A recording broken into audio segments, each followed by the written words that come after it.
খোদার কাছে মোনাজাতে বলি বারে বার, কেন সে প্রাণ বন্ধু হইল না আমার।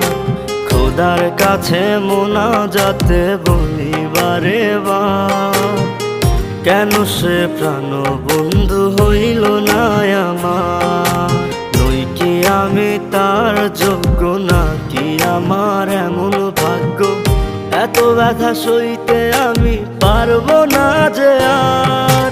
খোদার কাছে মোনাজাতে বলি বারে বার, কেন সে প্রাণ বন্ধু হইল না আমার। খোদার কাছে মোনাজাতে বলি বারে বার, কেন সে প্রাণ বন্ধু হইল না আমার।